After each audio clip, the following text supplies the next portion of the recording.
Yeah, I saw that in the Dynasty preview show. What exactly? What was that? That was a mix of meth, heroin, liquefied bees, and A1 sauce. It looked like it kicked in like literally right away. The second it touches, it gets into your veins. Immediately, like light speed goes directly into your brain. Well, hopefully Coach Will DeYoung is not listening, our Dynasty Ethics Manager, because I'm sure that would be reviewed. Nonetheless, next up here, now that you've won a Dynasty Championship, Coach, a lot of coaches and fans out there want to know if your feelings have changed at all regarding luck, destiny, and the fantasy gods. That's a great question. No, I still agree. I think we both agree that you put yourself in the best possible position to win, and then once you get yourself in the best possible position to win, you sit back and just watch what happens. Mm-hmm. Or in my case, you sit back and try to suck your own dick. Okay. Well, I didn't try to suck my own dick, but... No, I'm talking about me. Right, sure. Yeah, it's a good question because sometimes the feelings regarding fantasy gods and how much luck is involved, sometimes coaches change that a little bit based off their own success. So it was, it's just I think it's kind of, it's cool and respected of you, in my opinion, that, you're still sticking with your opinion even though you won it. So you're basically, still saying that 75% of your own win was kind of luck, and I'm not trying to put you down, but it was, you still were in control of a lot of it, and you did a hell of a lot to make yourself win. So, next thing here is I want to ask you, and again, this is something I've never experienced, so I'm very curious to know the answer. Coach, how is it going to feel to be handed the coveted Dynasty Championship trophy at next year's draft? It's going to feel like 3 syringes full of heroin, meth, liquefied bees, and A1 sauce. It's going to feel that good. I'm sure you're looking forward to it. It's still a little ways away. The trophy has gone through a lot. We saw Coach Tavaleri make sweet, passionate love to it. Yep. We saw Coach Zach Palucha literally marry the trophy, in which I'm assuming there's going to be some type of divorce or annulment of some kind. Do you have any particular plans for the trophy? You going to take it anywhere? Do anything with it? Have you thought about that at all? I'm going to take it back home. I know my hometown crowd, my hometown fans, and my family want to see it. So we're going to do a little PR tour. Then I don't know. I'm just going to probably try to eat it. Eat it. Okay, sure. With a little mustard, I don't do mustard. No mustard. Okay. Well, in 8 years in the Dynasty, you have had 8 team names. 18? No, 8. Oh, 8. Yes. Names. 8 team names. Yes. Not 18. Not 18. No, 8 seasons in the Dynasty. 8 team names. Yes. They have been the shitheads, the fucks, the jerkasses, the shit for brains, my favorite, the sons of bitches, the level 5 sex offenders. I changed my mind. That was my favorite. The fucking amateurs, and of course, the Amber Alerts.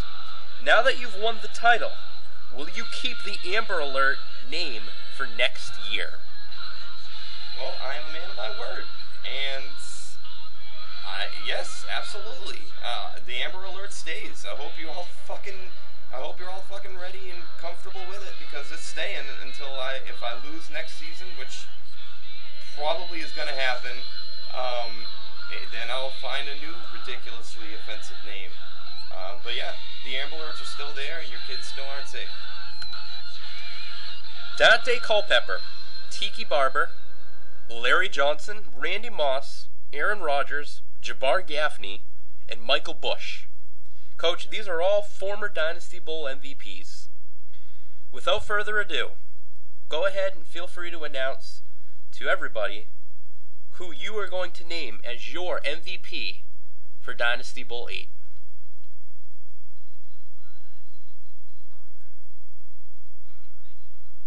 Victor Cruz. Wow. Now, let me ask you, Victor Cruz, he put up 23 points. He was obviously huge in the game. But two guys actually put up, two guys put up more points than he did. Tom Brady, he put up 29 points, and Megatron, Calvin Johnson, he put up 30 points, who I thought was a shoo-in for the MVP. Tell us why you're going with Victor Cruz. If you could see what his impact that he had in the locker room before the game, the pre-game huddle, halftime, on the sideline. Nothing against Calvin Johnson, nothing against Tom Brady, nothing against Rob Gronkowski. Victor Cruz, his intangibles are off the charts. In the season leading up to the Dynasty Bowl also, I'm sorry, I'll have to admit, I have to calculate that in. I mean, the guy is just such a contributor, and he's so selfless. He's never about himself. I heard he has a big dick too. Well, yeah. I mean, all my team players have large genitalia. It is a prerequisite, obviously. There's a measuring process. I don't want to get into that. That's team secret. But this doesn't mean anything. But honorable mention would obviously be Calvin Johnson. But I gotta give it to Vic, to the big Vic Cruz here. Well, certainly well deserved. He will now go in Dynasty lore as MVP in the biggest game the Dynasty. Probably, honestly, Coach, the Dynasty Bowl 8, I'm going to say it right now, is probably the best Dynasty game ever, as of right now, at least. As of right now, absolutely. This has never happened. 159 to 159. That's crazy. Amazing. Might as well take a picture of that game cast, because I'm probably going to get that tattooed. Well, Coach, as Dynasty champion, and you're probably not used to hearing that. I hope that sounds good on you. But as Dynasty champion, what is your biggest fear as a coach in the Dynasty? My biggest fear as a coach in the Dynasty would be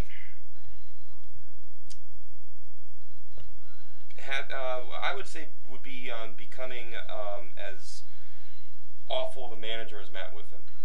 Sure.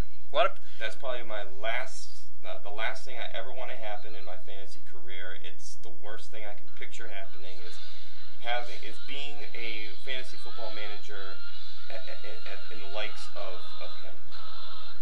Certainly can understand that. Now, Coach, do you think you have a legitimate chance at all at repeating next year?